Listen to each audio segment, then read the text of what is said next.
Thank you for joining us from the Mod 2 News Channel.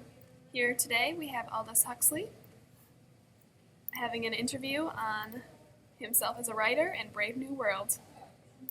Okay, let's begin. How would you view society in the future? Well, I would view it very much as I depicted it in A Brave New World, as a more communist society in which a centralized government takes control of an almost slave-like population. But those slaves love their servitude because it brings around social stability and happiness. Okay. And what will cause society to deteriorate, do you believe?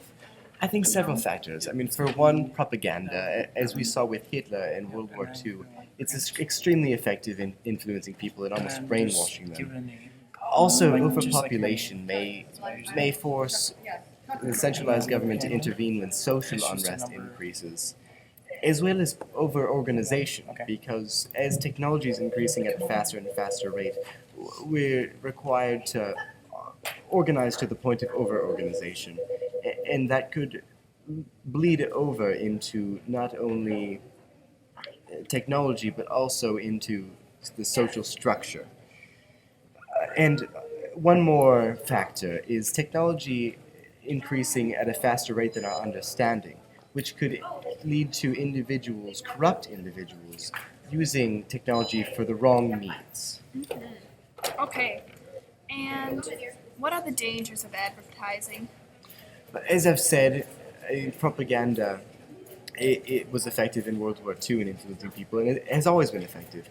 But the real danger lies with children, because we hear children singing, beer commercials on the street, and although that's not harmful, if we had a centralized government take over all forms of advertising and of propaganda, that's an extremely powerful force of influence.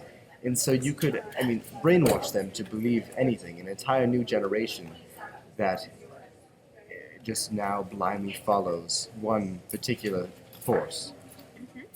Okay. And in your book, Enemies of Freedom, you ask the question, in an age of accelerating overpopulation, of accelerating overorganization, and ever more efficient means of mass communication, how can we preserve and reassert the value of the human individual?